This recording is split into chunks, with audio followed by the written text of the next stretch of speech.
Hey everybody, welcome back to the Tipsy Ghosts. We're your tipsy hosts, Sarah, and Lindsey. Hey guys. Hi. Christmas has come early this year. Has it?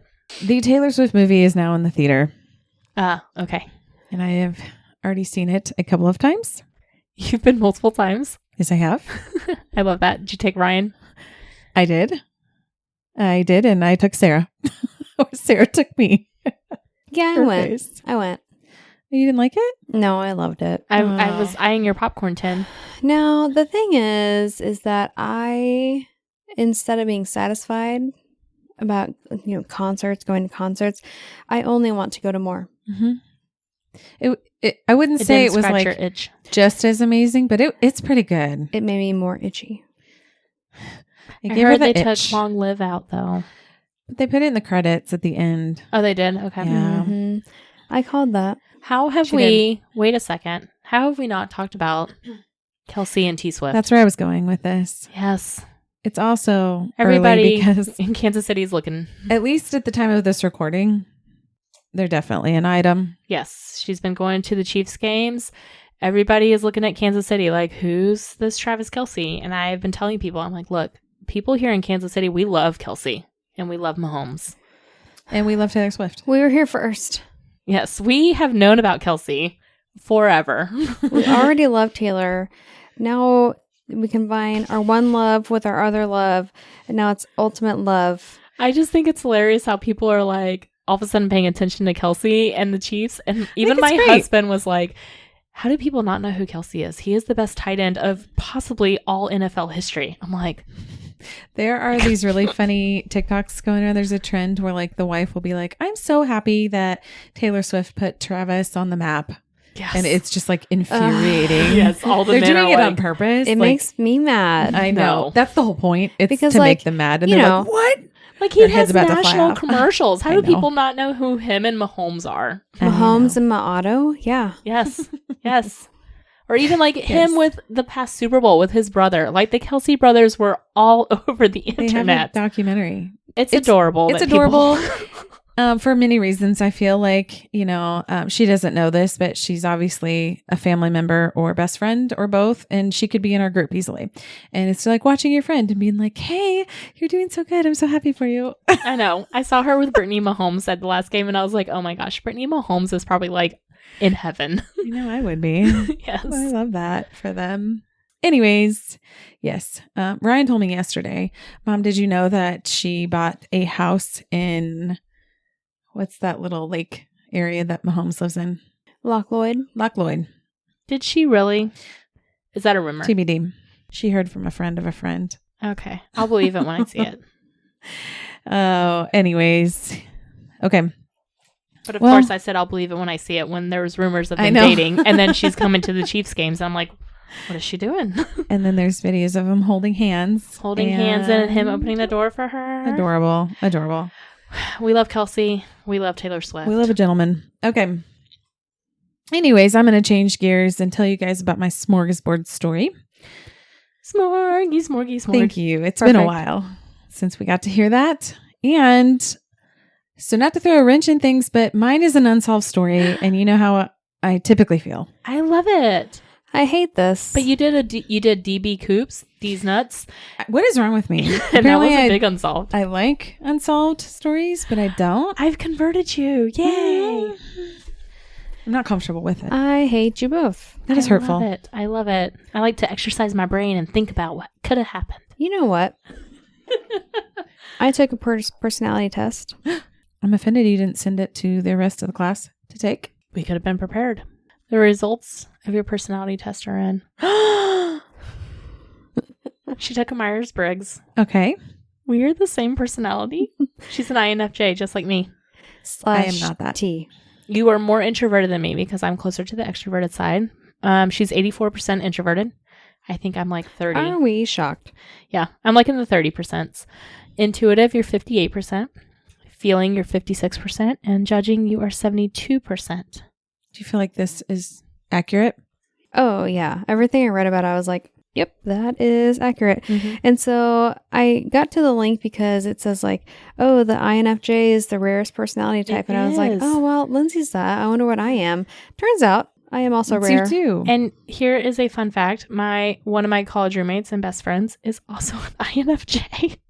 So it's the rarest personality type, but 2 of my best friends are the same personality as me. Surprise. Surprise. Mine is INFP, in case anybody wanted to know. You're an INFP. I would have thought you were an E. No. When did you take that? 7/1/23. Oh, wow. I took it a while ago. /T. I don't I've even talked remember about what it. it I means. love the Myers-Briggs. Turbulent. Turbulent. That's 56%. I was INFJ/T. I'm turbulent. Also turbulent. INFT. So you are very similar to us. Your only thing is Introverted, you're intuitive, feeling, prospecting, turbulent. I'm a diplomat, and constant improvement is my strategy. And let's be honest, there are several different ways that we can improve ourselves. If you're like me, you might be drinking several cups of coffee and energy drinks throughout the day to help with your energy and focus. Luckily, I have found a little shot called Magic Mind. And if you're like me, you hate coffee, but you still need to focus, so I take 1 shot in the morning in place of caffeine. I like it because it makes me more productive and I stay focused so I can get more done in less time. I just don't understand how you can hate coffee. It's gross. It's made with all natural ingredients, including ashwagandha, which has been shown to help reduce stress and anxiety. It also has matcha, which is a natural source of caffeine, and it won't give you the jitters. Fun fact, it also has lion's mane mushrooms, which are the fluffiest mushrooms out there. They sound adorable. So if you're interested in checking out Magic Mind, go to the website at magicmind.com/ghost20 and get up to 56% off your first subscription or 20% off your first purchase. There's a 100% money-back guarantee, no questions asked, and you don't see that much nowadays. So again, it's magicmind.com/ghost20 and use the code ghost20. Anyways, I'm going to tell you guys about a story. I can't wait to hear about it. Smorgy, smorgy, smorg, unsolved. I am loving it already. June 23rd, 1950. All right. A Northwest Orient Airlines flight was scheduled to fly from New York to Seattle. It was departing from New York LaGuardia Airport at 7:31 p.m. with a scheduled stop in Minneapolis, Minnesota on its way to Seattle. The airplane was a Douglas DC-4, which is an American 4-engine propeller-driven airliner developed by the Douglas Aircraft Company. Okay. There were different military versions of the aircraft used during World War II, and basically it was a very reliable plane for its time. This was also pre-radar system, and aircrafts would still have to check in with ground crew to relay their location and get directions on where to go. They'd have to check in pretty frequently. Okay. The flight had 55 passengers and 3 crew members on board. Small plane. Yes. Well, for the 50s, though, this was a decent size. The pilot that night was 35-year-old Captain Robert Lind and First Officer Vern Wolf, who was also 35 years old. The stewardess on flight was 25-year-old Bonnie Ann Feldman. The passengers consisted of 27 women, 22 men, and 6 children. The flight left... That's a lot of kids on one I flight. kind of thought so, too. I was like, out of 50? Can barely tolerate 1 child on a flight. This is a long-ass flight, you know? Okay. The flight left the airport and headed west under clear skies and was a pretty uneventful flight as they passed over Cleveland, Ohio on their way to Minneapolis. People have reported it was just like a very mild summer night. Nothing to report. Nothing exciting. Right. They cruised at about 6,000 feet. Oh, I feel like that's low. Which may seem low. Yeah. You knew what I was going to say. It seems low. It is low. I was just on a flight and I remember them telling us our cruising altitude. Yeah, you what was get it? Up to 30,000. Yes. Yeah. Up to 30,000. Mile High Club. And any guesses why? Not part of that club, but okay. Same. Just heard of it. Same. It's safe. It's above the clouds. Okay. You go, wait, what was the question? Any reason why? Any ideas why? Why we go that high or why they were going that low? Why they were going that low. The ceiling was low. Okay. That's a great I guess. was thinking like, I don't know if that was norm for the times. Well, yes, it was norm for the time because the cabins were not pressurized. Okay. So they had to fly much lower than what we're used to, obviously. So flights took longer. Yes. So when you were saying 6 kids on a flight, that's why I said, ooh, that's a long flight. Because normally at 30,000 feet, it's a long ass flight. But Yeah. whew, that's not much faster than driving, I feel like. Yeah. I'm sure it is. Okay. Anyhow, Captain Lind, he was aware of a storm that was in the area, so he requested a cruising altitude of 4,000 feet above Cleveland. So the wheels are touching the ground. Basically. They're not even Just above the clouds. They're in the clouds. Hey, everybody. It is right there. I didn't even think about that. Yeah, not pressurized. Okay. Yeah.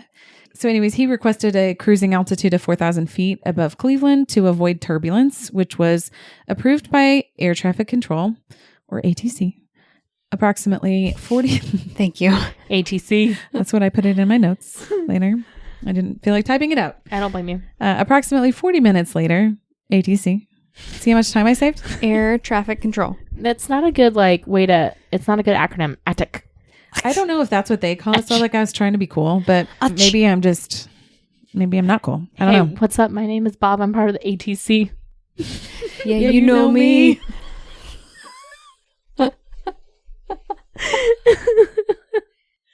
Too much time together. Give me any 90s reference. I will get it. I love a good 90s song, obviously. Anyways. ATC something. I don't even know. Okay, approximately 40 minutes later, the ATC requested that Flight 2501 lower its cruising altitude even more to 3,500 feet. Wow, because you're going to hit some birds. Or trees. I don't know what's happening. Some birds. I'm concerned. They're going to be... All the birds. They're going to be sucked into the propellers. They probably were. Just raining dead birds now from the back of the propellers. I mean, that's what I'm thinking. Okay, It's raining birds. It's raining birds. Hallelujah, it's raining birds. Thank you for that. I like how we just know to burst into the same song. Obviously, that was perfectly on cue. Thank you. I think we were going to say on tune, and I was like, yeah, we were. Thank you. Well, let's be fair. I'm never in tune. Okay, well, anyhow, they're now flying at They're flying with 3,500 feet. Okay. Because another flight was cruising at 5,000 feet. Oh my gosh, they're going over towards them. Yeah, you got a message. Over Lake Michigan. And they were struggling to maintain their altitude due to severe turbulence over the lake. Okay. So they were like, sorry, you got to drop even lower so you guys don't collide. That makes sense. Yeah. Okay. 11:13 p.m., Flight 2501 lowered their cruising altitude to 3,500 feet, but they requested an even lower cruising altitude of 2,500 feet. They're giving me anxiety. That is reserved for Santa Claus. Only Santa's Claus. lair of the earth. We are below the birds. The birds are flying above us. He's got to make himself seen, but like still above. Yes. Okay, I get it. That's how NORAD tracks him. That is true. I am concerned. Okay. All right. Well, this is pre-NORAD, so they were just guessing. They didn't know. This was near Benton Harbor, which is a city on the banks of Lake Michigan. Okay. This request was likely due to the severe turbulence that they also were experiencing. Is turbulence supposed to get better the lower you go? I don't know, but I don't know that they could go much higher than 6,000 feet. So I think their only option was to go lower. But I feel like the lower they went, the worse that it was. That's what I would think. Like, I feel like I always experience turbulence before we get to our cruising altitude or when we're descending, the lower we go. Yeah. So experts have chimed in saying that they were pretty much just like right in the heart of the storm, and they were hitting winds of about 70 miles an hour. Oh, geez. In this plane. So one strange thing about this was that the flight was supposed to be on a path that took them over the town of Glen, Michigan, but instead they radioed that they were over Benton Harbor, as I mentioned, which was actually 50 miles south. So they were way off course coming from Cleveland up that way. And they still have no idea why that happened. This was kind of right as they were going into the storm. The storm was more over the lake. So they hadn't quite hit it. They're just hitting all the winds. 2 minutes later, ATC. Well, they rejected the request to lower their cruising altitude. Ooh. And that was the last communication with Flight 2501. How would you feel if you were that ATC member? And he said, no, No, you you stay where can't. you're Sorry, at. you got to stay there. Hello? You still there? Yeah. You mad at me? Sadly, they were never heard from again. Mm-hmm. So just before midnight, ATC noticed that the flight was overdue for their communication and radioing into the station. So they tried to make contact with the flight on all frequencies, but it did not work. And the flight had just gone missing. It's believed that around 12:14 a.m., Flight 2501 flew into a massive storm over Lake Michigan and just disappeared, basically, into thin air. Over the next few days, a full-scale search was launched. A U.S. Coast Guard vessel found oil slicks on the lake and aircraft debris floating in the water. More Coast Guard ships arrived and found luggage, seat cushions, a fuel tank float, and human body parts. Oh, gosh. A captain in the U.S. Coast Guard said that, quote, tiny pieces keep floating to the surface, quote, unquote, saying that they found hands, ears, a seat armrest, and fragments of upholstery. I'm sorry, ears and seat fragments? Correct. This is Lake Michigan, right? Correct. Yeah. The spooky ookie lake. He said that the largest piece of wreckage was no bigger than your hand. Basically, everything was just completely obliterated. Yeah. A week later, portions of the bodies of two women were discovered on the coast of South Haven, England, Michigan. June 27th, 2 divers searched the bottom of the lake for 6 hours, but found no trace of the missing plane. However, it was reported that they basically sunk into the mud at the bottom of the lake and that the visibility was less than a foot. And we've talked about Lake Superior before. And Lake Michigan is enormous. It's basically an ocean. Yeah. A landlocked ocean, so therefore a lake. But it's huge. And there's so much turbulence in the water that it's just stirring up the mud all the time and the dirt. So they wouldn't have been able to see anything. Exactly. Despite having some of the debris that they found, they still didn't really know what happened to Flight 2501. They thought maybe it just exploded in midair over Lake Michigan. And another theory was that the plane, quote unquote, twisted in the high winds due to the turbulence, which caused a spark and ignited the fuel tanks. And they interviewed a couple of experts and they're like, well, can a plane really crash due to turbulence? And he said, this plane in specific could have, because it was so low and it didn't really take a lot to like jolt it around so much that basically an engine caught fire. Yeah. A Douglas Aircraft Company investigator speculated that the plane had to turn onto its back and then plunged into the lake upside down. Oh, gosh. Eyewitnesses came out later saying that they all saw a flash of light and that the plane was only 2,000 feet off the ground. So it was really low. How would an eyewitness know exactly how high off the ground that is? I have no idea. Tape measure. Unless they were like, do you see it here? Like up in a plane? That was helicopter? like about 2,000 feet. I don't know about it was you. about that high. Of the people that they interviewed, this included a man who was retired Navy, and he said that he had witnessed the plane fly over his home, and minutes later that there was a terrific flash out in the lake. My favorite theory, though, is that the plane went missing in the Great Lakes Triangle, or the Lake Michigan Triangle. They're the same thing. And this is home to a large number of UFO and USO, unidentified submerged objects. Oh, I was thinking sinking objects. Sightings and just bizarre happenings all around. I think we may have touched base on this before, and I tried to look back on it. I think it was in one of your episodes about an alien encounter, a UFO encounter. Well, we covered the Bermuda Triangle. In Wisconsin, maybe. Okay. It's sounding familiar. So I didn't want to go too much into it, but just as a reminder, it's a section between Manitowoc, Wisconsin, Ludington, Michigan, and Benton Harbor, Michigan. So it does make a triangle on a map over the lake. There have been unexplained phenomena dating all the way back to the 17th century, which started when a ship disappeared. This was a really well-renowned ship. In 1860, there was a shipwreck that claimed the lives of 300 people. And it's thought basically to be a vortex to prehistoric structure under the lake that is sometimes referred to as the North American Stonehenge. Well, that's fun. At that point, in 1950, when this happened, it was the largest loss of human life in a commercial aviation accident. And the Michigan Shipwreck Research Association has conducted an annual search for Flight 2501 since 2004 with no luck. Oh. Like they're still looking in the lake? They're still looking. They've never found it. However, they have found about a dozen shipwrecks. So that's a bonus. I'm sure. And it remains the only missing U.S. aircraft in aviation history. So just a random fact. Over the years, I think they realized it in 2004 and 2015. They found 2 mass graves that have been linked to the victims of the plane crash, just with body parts in them. Wow. They just happened to come across them in cemeteries. Nobody asked permission. Nobody claimed it. Like actual cemeteries? It's in a cemetery. Huh. One is in St. Joseph and one is in South Haven. St. Joseph, Missouri. No, Michigan. Clear as mud. No, it is in Michigan. Weird. I wonder how they got there. Creepy. Yeah. Also, another interesting fact. Remember I said that these body parts were just like washing up on the shore. Yes. Yeah.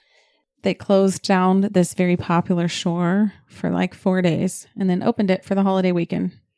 So kids can find body you could parts. have been there and just found a foot floating up to shore. Let us know if you find a body part, kid. Right. Just cross your fingers and hope for the best that nothing else washes up Did ashore. you find an ear? Good job. You found an ear. Ew. What if you saw like a face? That would be really creepy. I would hate it. Yeah. No, thank you. That's all. That's my unsolved spooky ooky story. Thank you. You're welcome. What do you think happened? I don't know. They exploded over the ocean.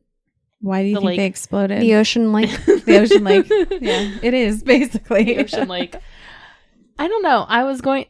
So they're not pressurized. So that makes me wonder how they could explode, you know? I mean, they definitely have fuel tanks, so there's that. Yeah. It's just interesting because it's called a lake and you feel like you should be able to find an entire plane. Obviously, this one exploded, but it's not the only one that's been missing and never found there. Mm-hmm. I mean, not the only large thing. There's been shipwrecks, tons of them there. But they're all, or most of them, are in this little area. I really just want to go to the Great Lakes now and see how big they are. Mm-hmm. I hear they're great. They're I wonderful. beg to differ. You should watch some videos of them.